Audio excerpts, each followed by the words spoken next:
Bueno, muy buenas tardes. Muy buenas tardes a todos. De verdad que para mí es placentera estar con ustedes compartiendo este congreso que es tan interesante. He escuchado al doctor Jesús y esto es una problemática no solo de Perú, sino también aquí en Colombia, como usted lo sabe, donde la pobreza nos ha afectado muchísimo y donde ha tenido que ver la familia como tal. La familia de los diferentes contextos, hablo yo así, de todo el estudio que he venido trabajando con familia. Dentro de esta investigación, quiero comentarles a ustedes, eh, fue más una investigación macro, entonces se pudo obtener resultados relacionados con esos factores internalizados y externalizados que tienen relación con el desarrollo del adolescente. Muchas veces nosotros criticamos al adolescente porque en esa etapa, como lo decimos los psicólogos, es de crisis y conflicto, pero tiene que ver la familia, los patrones de crianza, la forma como esta familia también al mismo tiempo ha ido cambiando. Nosotros en un comienzo decíamos que la familia estaba compuesta por papá, mamá e hijos y la llamábamos la familia tradicional o la familia nuclear. Pero no es cierto, la familia ha sufrido unas transformaciones y también las funciones han cambiado a la familia. Bueno, voy a entrar aquí, esto está, a hacer como una breve introducción de cómo la familia y cómo lo podemos llevar nosotros a esos factores internalizados y externalizados. Primero que todo, Klimen habla de de las transformaciones. Lo que yo decía hace un momento, la estructura de la familia pasa de una familia tradicional, una familia nuclear compuesta por papá, mamá, hijos, a una familia biparental, a una familia uniparental, a una familia homoparental. Ha sido considerado por la sociedad todos estos tipos de familia. En una investigación que yo llevé a cabo aquí, yo vivo en Villavicencio, departamento del Meta, son los llanos de Colombia, donde es caliente, caliente, en donde pudimos hacer esa investigación con otra persona, con otro investigador, y encontramos, y donde aquí eran los grandes atos, y esa familia era de papá, mamá e hijos, abuelos, tíos, ya no las hay, ya no hay esas familias. Habían muy pocas las familias biparentales y nos causó mucha inquietud.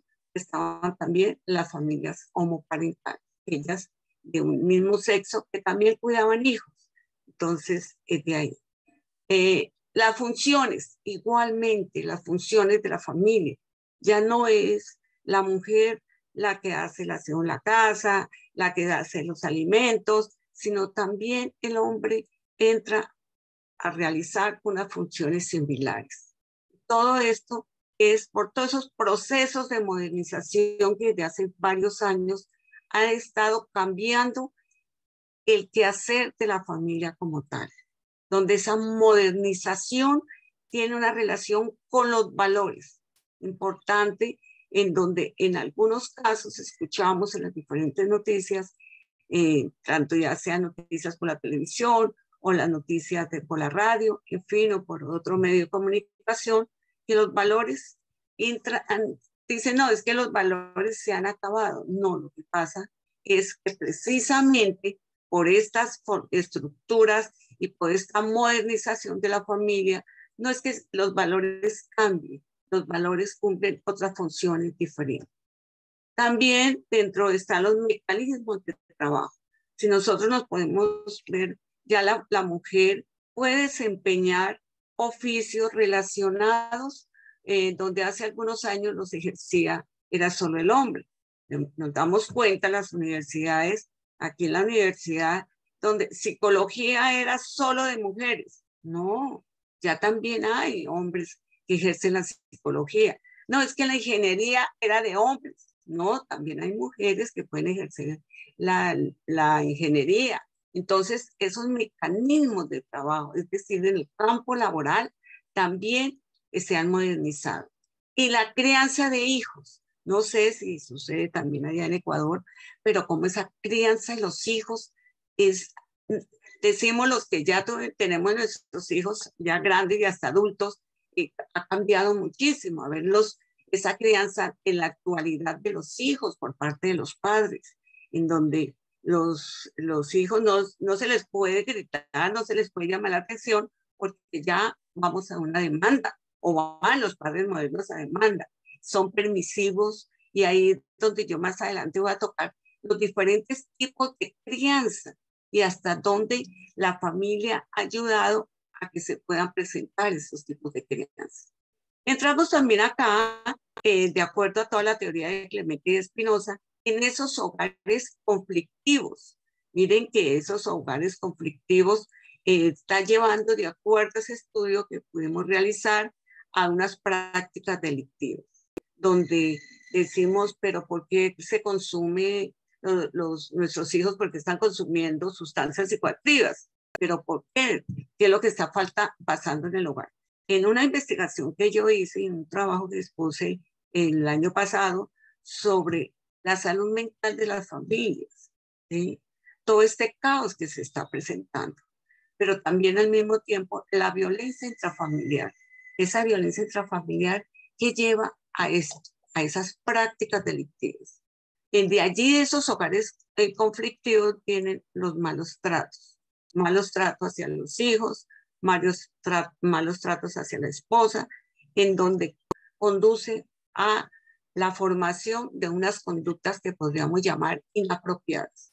Esas conductas que cuando encontramos ahorita en los resultados de todo este estudio que se hizo, dentro de esas conductas, entonces, cómo esos factores que son internalizados, que vamos a ver cuáles son, y esos factores externalizados, ayudaron o no a que se presentaran este tipo de comportamientos. De ahí fue cuando partimos del problema. Entonces, lo que yo les hacía hace un momento. De ahí entonces, ¿cuáles son esos factores internalizados y externalizados de las familias en los adolescentes?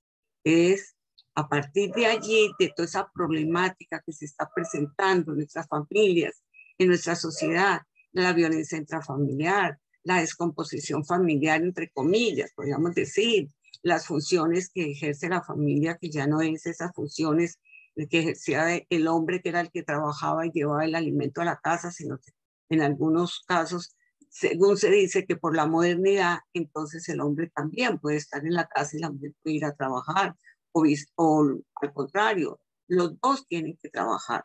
Entonces son problemáticas que nos llevan a ver cómo los factores internalizados y externalizados influyen mucho en los comportamientos de los adolescentes. Entonces aquí vamos a justificar todo este sustento teórico de todo el estudio. La familia, según Gallego, pues sufre transformaciones significativas en su dinámica interna, como lo decía hace un momento, los roles, la autoridad, la comunicación, el afecto, los límites y normas, en algunos casos cambian, en otros se mantienen. La adolescencia, pues como lo podemos ver todos, es una etapa, aunque es enriquecedora, pero al mismo tiempo se espera o se adquiere una independencia, una búsqueda de identidad, responsabilidades y prácticas de valores. Es de ahí cuando podemos decir ustedes por qué el impacto, la pertenencia y la importancia. Ese impacto porque necesitamos nosotros ver y conocer al mismo tiempo cómo es que la familia hoy en día está ayudando a la crianza de los hijos, cómo es que la familia está generando unos factores y decimos nosotros, ¿será que ese factor tiene que ver con la resiliencia? ¿Será que ese factor tiene que ver con el afecto? ¿Será que, en fin? Y es ahí donde entramos nosotros a que estos estudios se den a conocer, no solo, como yo siempre lo digo aquí en la universidad, a través de un evento, sino mucho más en los sitios de comunicación para que se conozca. Es la pertinencia y la importancia. Es importante, es importante. Nosotros a veces estudiamos la familia de una manera muy por encima, pero cuando de ahí el poder enfrentarnos a esas situaciones, el conocerlas, debe ser al mismo tiempo pertinente para el desarrollo de una sociedad que todos los días luchamos. Fue algo, perdone que lo nombre doctor Jesús, pero cuando decimos de la pobreza, es porque también esa familia en algunos casos vive o mantiene una desesperanza de no saber qué hacer. ¿Por qué? Porque no hay un sustento. Vemos aquí, por ejemplo, en Colombia, esta mañana yo escuchaba y veía y al mismo tiempo en la noticia nos presentaban. Está lloviendo muchísimo aquí en Colombia, en este caso en Medellín. Medellín hubo un aguacero de 2 horas, pero ¿quiénes se afectaron? ¿Qué familia fue la que se afectó? Las familias más pobres, las familias que viven cerca de los ríos. Aquí llamamos también los caños, ¿no? Igual sucede aquí en Villavicencio. Llovió toda la noche y aún está llovinando desde tempranas horas de la mañana. Y aquellas personas que viven en una pobreza, entonces necesitan recurrir a otras cosas para poder sobrevivir. Y de ahí el poder decir qué hacemos. Muchas veces nosotros los gobiernos, y aquí vamos a tener un cambio también de gobierno nacional, de presidente, y decimos, pero ¿qué? ¿Este presidente qué puede hacer? El, los índices de pobreza y los índices de esas familias en donde día tras día se está presentando en esa descomposición que podemos hablar, esos cambios, esas funciones. Entonces, ¿cuál fue el objetivo de todo el estudio? Caracterizar los factores internalizados y externados de las familias de los adolescentes. Y logramos trabajar estos dos objetivos, que fue el establecer las diferencias significativas en los factores familiares y psicosociales en los adolescentes e identificar la relación que existe entre los factores familiares y los problemas, porque al mismo tiempo se presentan unos problemas internalizados y externalizados de la familia. Nosotros los llamamos factores, pero se convierten en un momento dado en problemas, que los adolescentes lo ven de esa manera. Definimos entonces aquí, ya como parte de la teoría, la familia, según Sánchez Quiñones y Villada, lo definen como es la institución social anclada en necesidades humanas universales de base biológica, la sexualidad, la reproducción y la subsistencia cotidiana. Sus miembros comparten un espacio social definido en términos de relaciones de parentesco, conyugalidad, paternidad y maternidad. También tomamos aquí los tipos de familia de Vizcaíno, que era lo que yo les comentaba al comienzo, y que junto con él pudimos trabajar, y fue cuando nos dimos cuenta que no solo había un tipo de familia.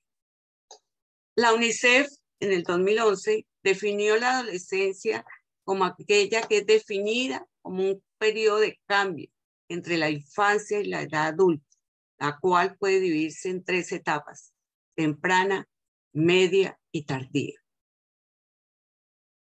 A veces nosotros decimos que es un adolescente, el adolescente de 12, 13 años, pero es un adolescente en una etapa temprana, una etapa que apenas está iniciando, donde, disculpen la referencia, decimos los psicólogos, es esa etapa de crisis y conflicto, porque es que no se sabe si es niño o es adulto. Y a veces en la familia se trata como si fuera el adulto. El adulto, usted ya es grande, usted ya debe tomar sus decisiones, usted es capaz, pero un niño, yo lo llamo un niño de una edad de 12 a 13 años, ¿cómo va a tomar ya sus decisiones? Viene la etapa mediana, esa etapa mediana que de acuerdo también a la edad, entonces entre los 15, 16 años, que es la más dura porque ella va a decir, bueno, ya vienen unos cambios y esos cambios van a ser en algunos momentos muy bruscos y no se va a poder identificar. Y la tardía, cuando decimos, mire, llegó a la adolescencia y no fue capaz de poder madurar. Esperamos siempre, siempre, pero es de entender desde la infancia a la edad adulta, pero ¿cuándo son adultos? ¿Cuándo consideramos que los adolescentes sean adultos? El estudio que se hizo se trabajó con jóvenes de 13 a 17 años, o sea, es decir, entrando en estas tres etapas importantes que nos ayudaron a nosotros a entender el por qué el adolescente se maneja o él presenta esos cambios o por qué actúa de esa manera.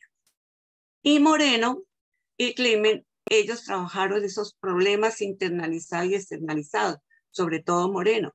Moreno fue un investigador muy amplio que nos ayudó con el instrumento, que fue un instrumento de 380 preguntas, fue validado y fue objeto para su tesis doctoral y trabajó esos problemas internalizados y externalizados. Y nosotros lo llevamos a los factores. Es totalmente diferente. Encontramos en esas transformaciones de los diversos cambios que han afectado no solo en la educación de los hijos, sino también en el establecimiento de límites, siendo este uno de los problemas más preocupantes. Vean esto, el establecimiento de los límites.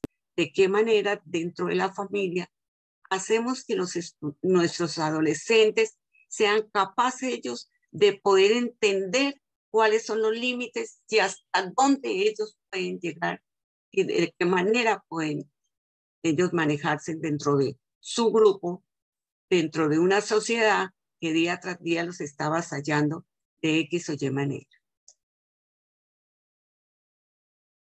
Aquí hay una definición. Esta definición, vean, define la familia como el núcleo formador de los valores, reglas para la sana convivencia en sociedad. Es la encargada de proporcionar afecto, acompañamiento y protección al ser humano desde el inicio del ciclo vital hasta su terminación. Es decir, que desde que nace hasta que está en la casa, ese hijo, hablemoslo de esta manera. Pero mire, es el núcleo formador de los valores. ¿Será que solo la familia? Reglas para la sana convivencia en sociedad. Igualmente, la encargada de proporcionar afecto, acompañamiento y protección al ser humano. Entonces, siempre, miren, por eso yo a veces cuando coloco estos dibujos o estas imágenes, para mí tiene que ser unas imágenes que hay que interpretarlas de acuerdo a lo que se está hablando, de acuerdo a lo que se está presentando. Entonces, miren ustedes acá. Perdón, pero tengo unas perritas aquí. Es el formador de valores, miren ustedes, que proporcionan afecto. Miren los hijos, la forma como están relacionadas, la forma como tanto el padre y la mamá, las caritas. Esa cara de cada una de estas personas son de alegría, son de estar sanos, hablemoslo en ese sentido. Dice, es proporcionar afecto. Aquí nos muestran que están proporcionando afecto. Entonces es nos corresponde como padres, nos corresponde como docentes y que podamos nosotros dentro de nuestras instituciones, institución de familia o institución de educación, que los adolescentes aprendan de qué manera se puede llegar a estar dentro de una familia, dependiendo del tipo de familia. Nosotros iniciamos clase en la Universidad de Viaje. Yo hoy tuve clase y le pregunto, yo acostumbro el primer día de clase preguntarle a mis estudiantes con quién vive. ¿Con quién vive? No me decía, no, yo vivo con mi papá y mi mamá. ¿Con quién vive? No, vivo con mi hermano. ¿Con quién vive? No, yo vivo con un tío primo. ¿Con quién vives? Una niña me dijo, no, yo vivo sola, sola. ¿Cómo así que vives sola? Sí, yo vivo sola. Mis papás viven en un pueblo, entonces pues yo vine aquí a estudiar y vivo sola. ¿Pero con quién tienes algo? Sí, yo vivo tengo mi mascota. La mascota entró a ser parte ya de la familia.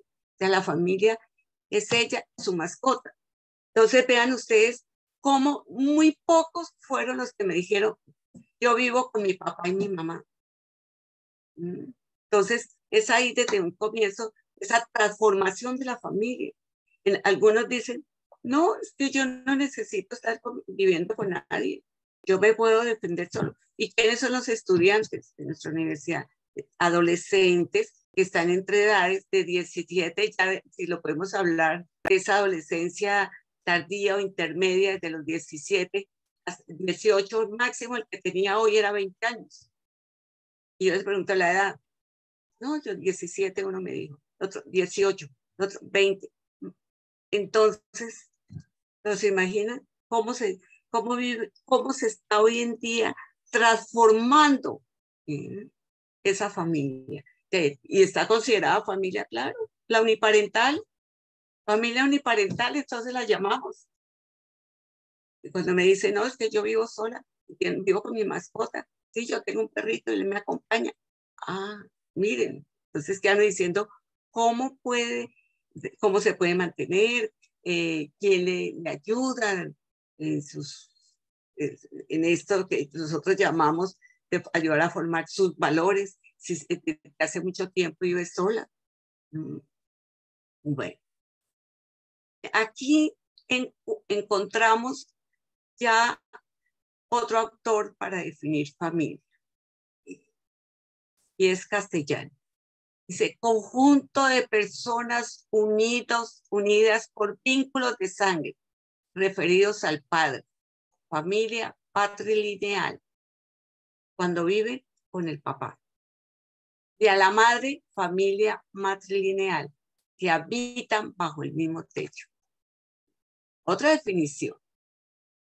Pero entramos aquí a ver los patrones de crianza, los cuales han sido muy importantes para el desarrollo de estos adolescentes que estamos hablando.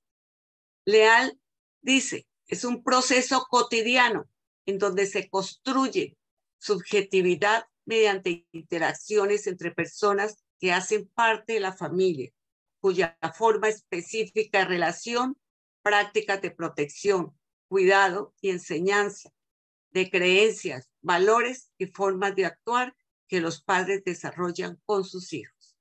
Pero es cuando aparecen esos patrones de crianza de donde decimos nosotros, no, es que el patrón de crianza es permisivo.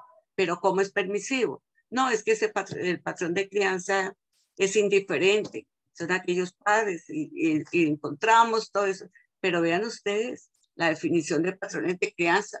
Es un proceso cotidiano. Desde ayer ese proceso dentro de la familia es donde se construye la subjetividad entre las interacciones que hacen parte, es decir, del papá, de los hijos, de cada uno de los tipos de familia que yo les hablaba hace un momento.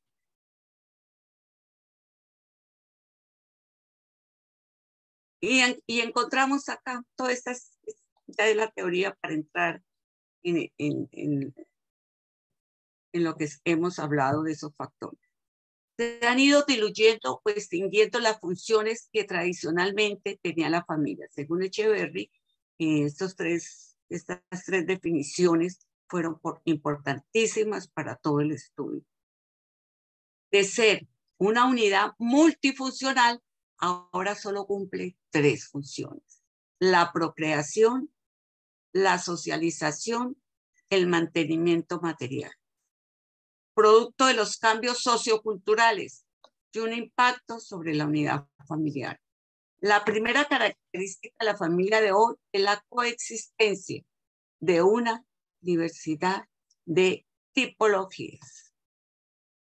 Y es ese cuestionamiento que podríamos nosotros hacernos acerca de cómo la familia está dentro de nuestra sociedad, de cómo la familia está ayudando a construir una sociedad en unos adolescentes que sean independientes, unos adolescentes que sean capaces de tomar sus propias decisiones, unos adolescentes en donde no solo estén cumpliendo estas funciones, sino de ser mucho más productivos en todos los aspectos. laborales, educativos y sociales.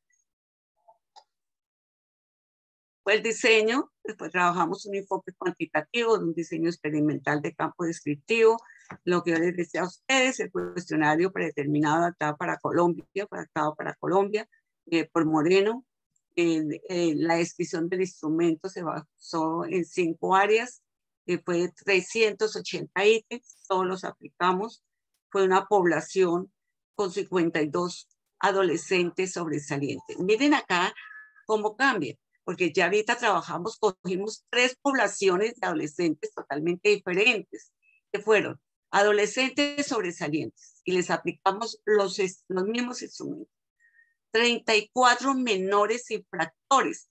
Aquí en Villavicencio, hay una institución de menores infractores, es decir, de adolescentes que han, valga repetirlo, han tenido, son conducidos, son institucionalizados allí. No, algunos dirán, es que es un reformatorio. No, son los menores que han cometido infracciones de robos, de asaltos, y los llevan a esta institución. Y se trabajó con 35 adolescentes consumidores de sustancias psicoactivas. Y miren ustedes, adolescentes en edades comprendidas entre los 13 y 17 años. Se trabajó estadísticas descriptivas con las variables, medidas, correlaciones de Pearson.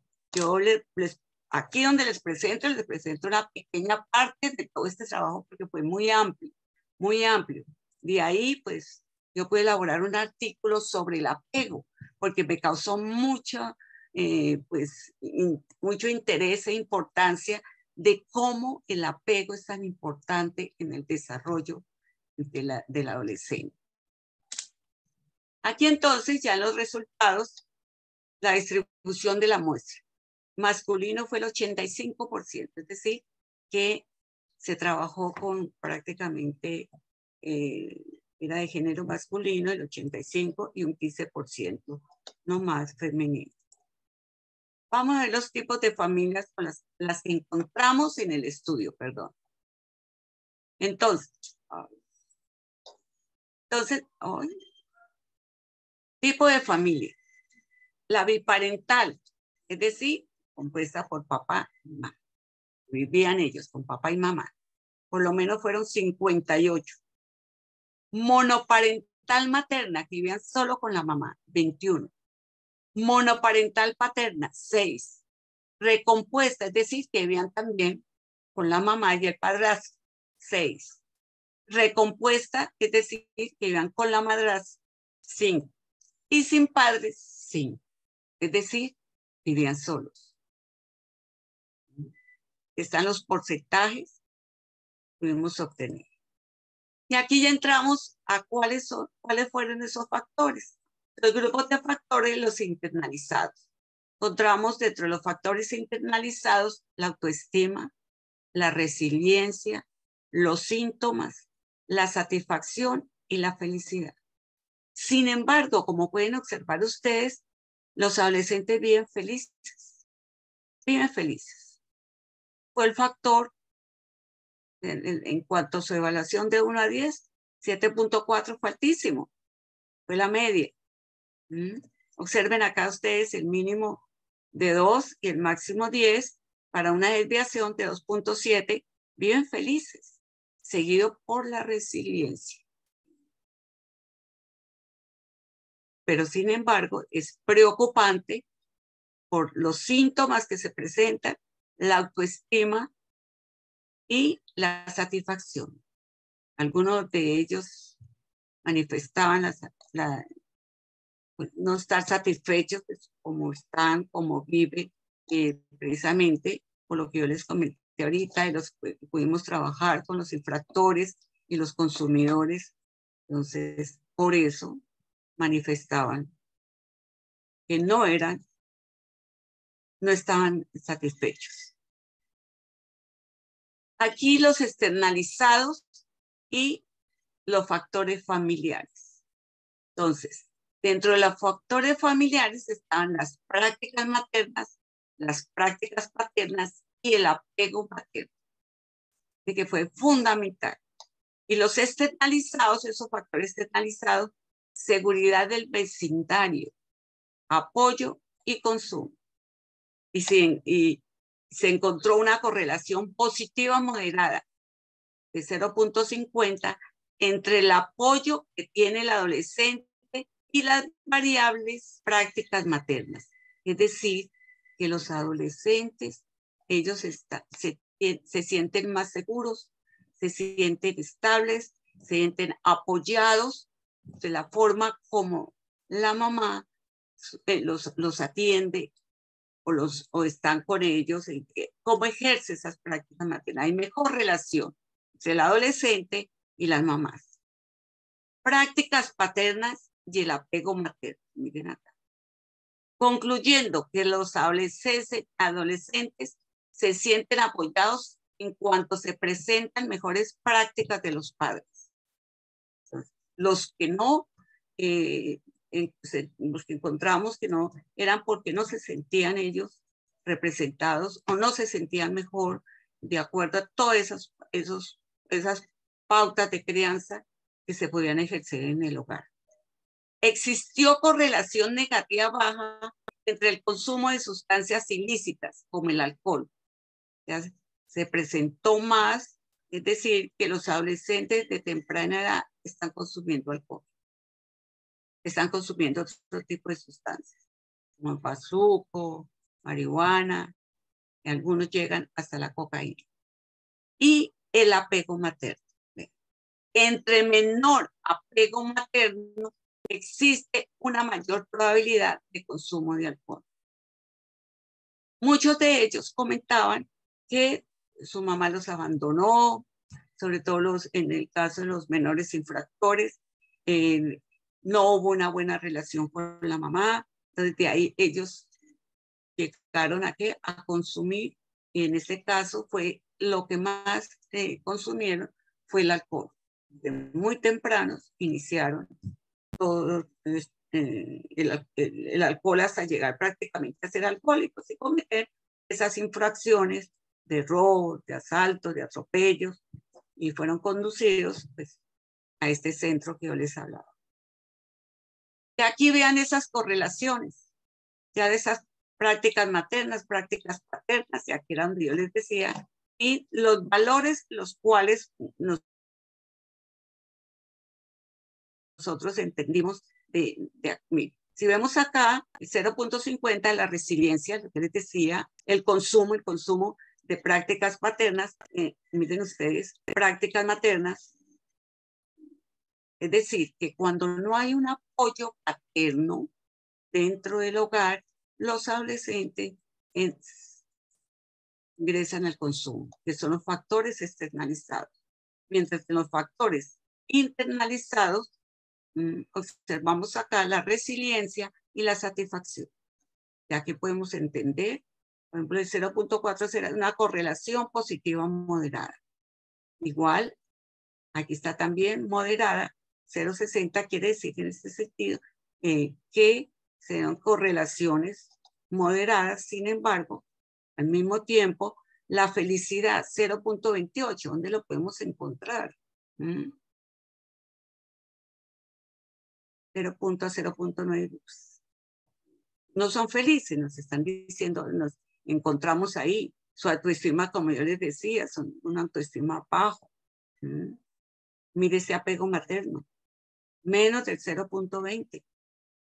Entonces, mira consumo. Como resultados, existe relación estadísticamente significativa entre los factores familiares donde se encuentran prácticas paternas, prácticas maternas y apego materno versus los factores internalizados, como la resiliencia, la autoestima y la felicidad, encontrando que entre mayor es el aporte de la figura paterna, mayor es el grado de resiliencia. A mayor prácticas maternas, estas influyen en la autoestima y entre más apego materno influye en la felicidad del adolescente. En cuanto a la descripción de la familia, se evidenció los malos hábitos de comunicación, la falta de algunos de los progenitores la desintegración del núcleo familiar, influye la disminución de la calidad de las prácticas paternas, lo que significa descomposición a nivel de la relación entre padre e hijo. Sobre todo en el estudio con los menores infractores, se presentó mucho esta descomposición a nivel de esa relación que podía tener el adolescente con su papá o con su padre.